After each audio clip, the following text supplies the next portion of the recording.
Assalamualaikum warahmatullahi wabarakatuh. Rahayu, salam budaya, selamat datang di Edukasi Channel. Kali ini, kita akan mengungkap sebuah temuan luar biasa di Trowulan, pusat kejayaan Majapahit. Sebuah saluran air kuno yang terkubur di kedalaman sekitar 4 meter telah ditemukan. Temuan ini menjadi bukti nyata kecanggihan sistem pengairan Majapahit yang masih tersembunyi di bawah tanah. Bagaimana saluran ini dibangun? Apa perannya dalam kehidupan masa lalu? Mari kita telusuri bersama. Tapi sebelum itu, jangan lupa untuk subscribe, like, dan nyalakan lonceng notifikasinya, agar tidak ketinggalan informasi menarik seputar sejarah dan penemuan terbaru. Ayo kita mulai.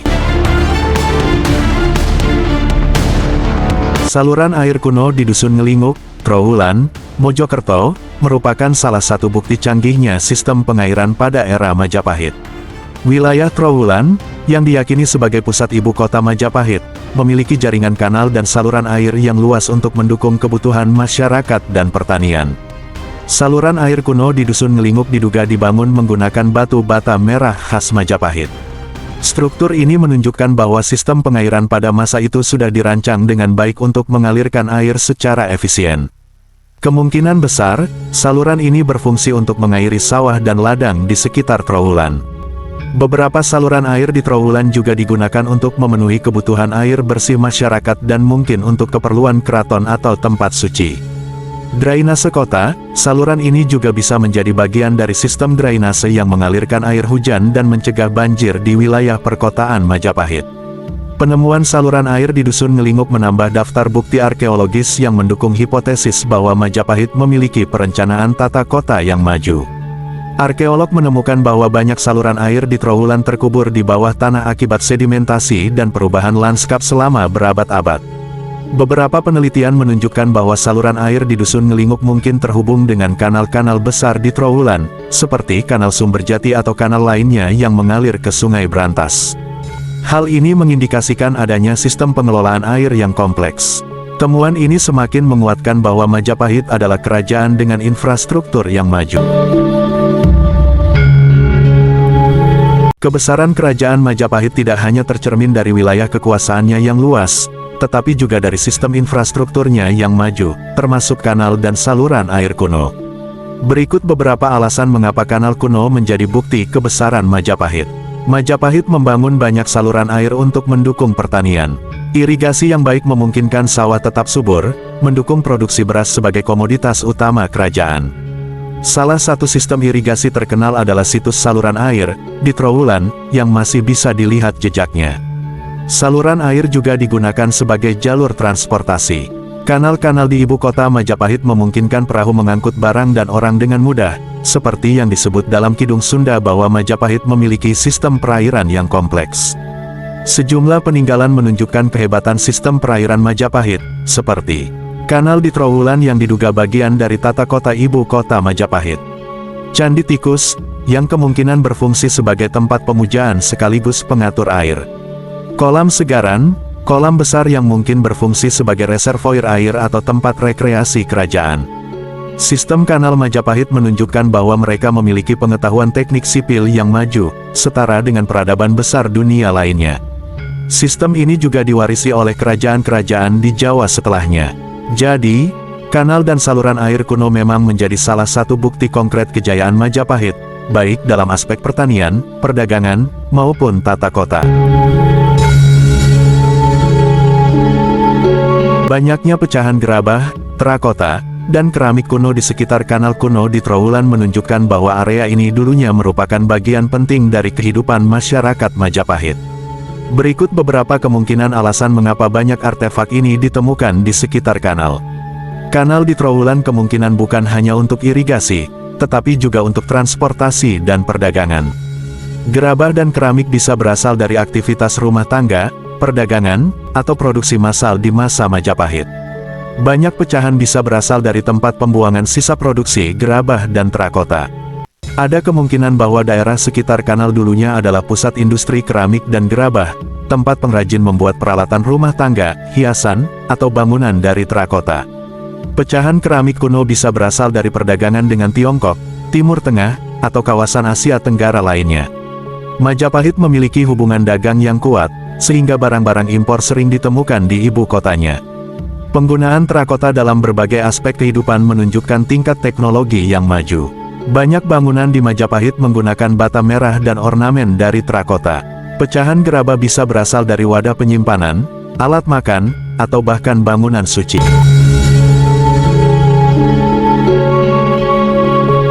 Fenomena di sekitar kanal kuno di Desa Trowulan yang sering kali dianggap di luar nalar, mungkin berkaitan dengan aura historis dan mistis dari situs tersebut.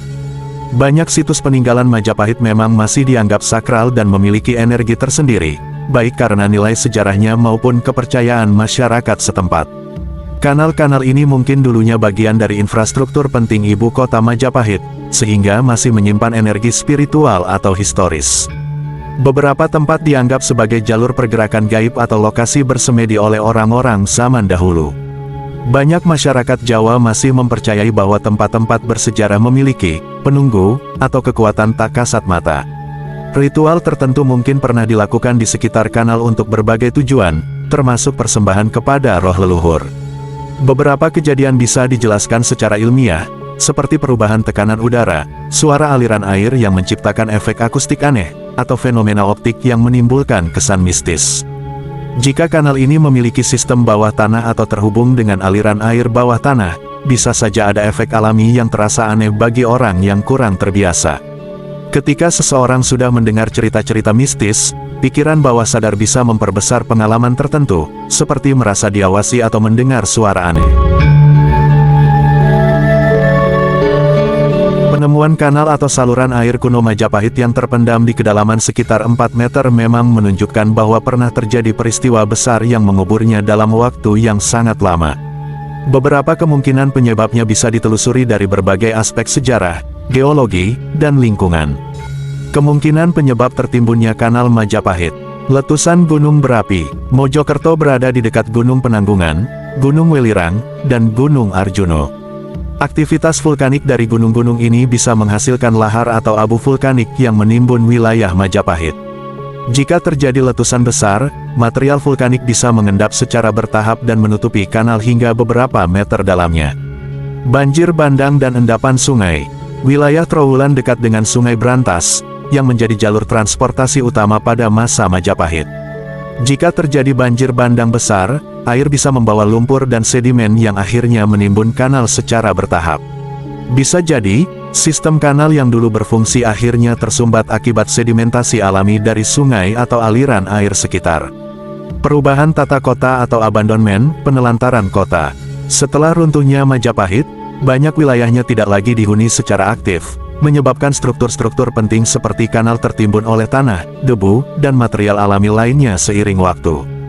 Jika masyarakat meninggalkan suatu kawasan, proses alami seperti longsoran tanah atau pengendapan material bisa mempercepat penimbunan. Gempa bumi atau longsoran tanah. Wilayah Jawa Timur sering mengalami gempa bumi akibat aktivitas tektonik. Jika terjadi gempa besar pada masa lalu, tanah bisa runtuh dan menimbun kanal dengan cepat. Ada kemungkinan juga bahwa longsoran tanah dari daerah yang lebih tinggi menyebabkan kanal terkubur dalam sekejap. Faktor sosial dan konflik. Bisa jadi, kanal ini tertimbun akibat peperangan atau penghancuran yang disengaja, misalnya ketika terjadi konflik internal atau serangan dari kerajaan lain. Jika kanal memiliki fungsi strategis, musuh mungkin saja menutup atau menimbunnya agar tidak bisa digunakan kembali. Tertimbunnya kanal kuno di kedalaman 4 meter menunjukkan bahwa ada peristiwa besar yang berdampak signifikan pada lanskap Majapahit.